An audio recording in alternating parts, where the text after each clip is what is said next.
मेरे प्यारे बहनों भाई और मित्रों, कैसे हो आप। आज हम बात करने वाले हैं ऑप्थोकेयर पेडी आई ड्रॉप के बारे में। इस आई ड्रॉप को कब, कैसे और क्यों नहीं डालना चाहिए, इस वीडियो में आप पूरी जानकारी जानने वाले हो। चलिए दोस्तों वीडियो स्टार्ट करते हैं। तो दोस्तों अब हम इस आई ड्रॉप के फायदे के बारे में बात कर लेते हैं। तो दोस्तों अगर आपकी आंखों में लालपन आता हो, यानी कि आपकी आंखों में लाली आती हो, तो आप उसमें भी इसको डाल सकते हो। या आपकी आंखों में दर्द होता हो, उसमें भी ये आई ड्रॉप ज्यादातर देखने को मिलती है। और यदि आपको खुजली होती हो, आंखों में खुजली आती हो, इशिंग होती हो, तो उसमें भी आप इसको डाल सकते हो। ये आई ड्रॉप आई डिस्चार्ज में भी डाली जाती है। या आपकी पलकों में सूजन आना, यानी कि आपकी पलकों पर सूजन आ गई हो, बहुत से व्यक्तियों में ऐसा देखने को मिलता है, तो उसमें भी आप इस आई ड्रॉप को डाल सकते हो। और इसी के साथ साथ यदि आपको रोशनी में जाने से आंखों के सामने परेशानी होती हो, उसमें भी आप इस आई ड्रॉप को आसानी से डाल सकते हो। और दोस्तों इसी के साथ साथ बैक्टीरिया कंजिलिटी होना, यानी कि वायरल इन्फेक्शन होना, उसमें भी आप इस आई ड्रॉप को डाल सकते हो। और इसी के साथ साथ आंखों में चोट आ जाना, यानी इंजरी होना, उसमें भी आप इस आई ड्रॉप को अगर डालोगे तो आपकी आंखों में जो चोट लगी हुई है वो आसानी से आपको ठीक देखने को मिल जाएगी। फॉरेबल प्रैक्टिकल चला गया हो, यानी कि बैक्टीरियल इन्फेक्शन हो गया हो आपकी आंखों में, तो दोस्तों आप उस दिक्कत में भी इस आई ड्रॉप को डाल सकते हो। यदि आप वेल्डिंग कर रहे हो बिना चश्मे के, आपकी आंखों में लाली आ गई हो, दोस्तों आप उसमें भी इसको डाल सकते हो। यदि आपका व्हाइट पार्ट में सूजन आ गया हो, यानी कि आपके जो आंखों का व्हाइट पार्ट होता है उसके चारों तरफ सूजन आ गई हो या उसके अंदर सूजन आ गई हो, तो दोस्तों आप उसमें भी इस आई ड्रॉप को डाल सकते हो। यदि आपको सुबह उठने पर आपकी पलकें चिपचिपकी महसूस होती है, तो उसमें भी आप डाल सकते हो। या फिर सूजन आती हो, यानी कि पलकों पर सूजन आती हो, उसमें भी आप इसको डाल सकते हो। आंखों में चोट लग गई हो, इंजरी हो गई हो, उसमें भी आप इसको डाल सकते हो। दोस्तों सबसे बड़ी बात यह है कि अगर आपकी आंखों में अल्सर हो गया हो, यानी कि आपकी आंखों में छाले पड़ गए हो, उसमें भी आप इसको डाल सकते हो।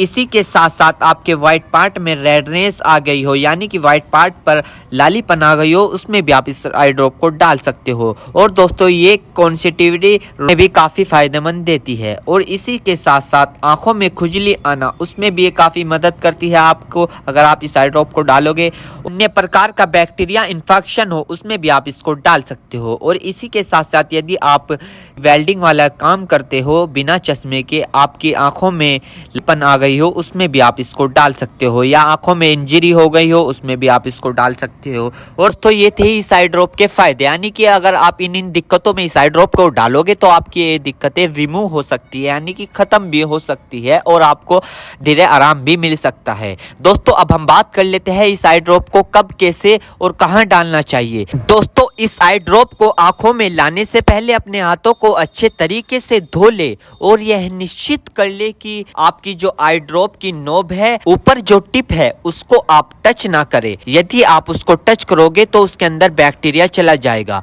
और जिस व्यक्ति की आंखों में इसे डालना है तो उसकी गर्दन ऊपर करे या फिर उस व्यक्ति को लेटा दे और आंखों को नीचे से पकड़कर पूरा खोले और इस ड्रॉप को आंखों में डाले और फिर कम से कम उसकी आंखें 2 से 3 मिनट तक बंद रखे, जिससे कि उसको बहुत अच्छा रिजल्ट मिल सके। इस आई ड्रॉप को आप दिन में 2 से 3 बार भी डाल सकते हो या 2-2 बूंद एक बार भी डाल सकते हो। और इसके अलावा जो आपके डॉक्टर आपको सजेस्ट करे, यानी जितनी आपको डालने को बताए, उस प्रकार भी आप इसको डाल सकते हो। और दोस्तों इसी के साथ साथ आपको एक बात विशेष रूप से ध्यान रखनी है, किसी भी प्रकार की आई ड्रॉप बिना डॉक्टर की सलाह के नहीं लानी चाहिए, क्योंकि आंखें है तो रोशनी है, जान है तो जहां है, वरना सब मिट्टी समान है। हम इसके साइड इफेक्ट के बारे में बात कर लेते हैं, यानी कि इसके क्या क्या साइड इफेक्ट है। वैसे तो इसके कुछ खासकर साइड इफेक्ट नहीं है, फिर भी कुछ ऐसे देखने को मिल सकते हैं, जैसे कि दोस्तों आंखों में एकदम से चुभन हो सकती है, अचानक से आंखों में जलन महसूस हो सकती है, या रेडनेस अचानक से बढ़ सकती है, आंखों में दर्द या सूजन आ सकती है अचानक से कुछ समय के लिए, या किसी व्यक्ति में सर दर्द आ सकता है या चक्कर आ सकता है। ये किसी किसी में आ सकता है, सब में नहीं। तो ये इसके कुछ साइड इफेक्ट है। तो दोस्तों इन सभी के साथ साथ यह बात भी आपको ध्यान रखनी है, यदि आई ड्रॉप पर ईयर ड्रॉप लिखा हुआ है तो आप उसको कान में डाल सकते हो, या ईयर ड्रॉप नहीं लिखा है तो आप उसको नहीं डाल सकते। दोस्तों अगर आप इस आई ड्रॉप को यूज कर रहे हो और आपको इससे कोई भी परेशानी या तकलीफ या किसी भी तरह का साइड इफेक्ट देखने को मिला हो तो तुरंत इस आई ड्रॉप को डालना बंद कर दे, घबराए नहीं और अपने डॉक्टर से संपर्क करें। उम्मीद करता हूं दोस्तों अब आप समझ गए हो। तो दोस्तों ये थी ओप्ता केयर पीडियाडोप की फुल इन्फॉर्मेशन, फुल जानकारी। दोस्तों अगर आप हमारे चैनल पर नए हो तो इस चैनल को सब्सक्राइब करें और इस वीडियो को ज़्यादा से ज़्यादा शेयर करें। थैंक यू, धन्यवाद।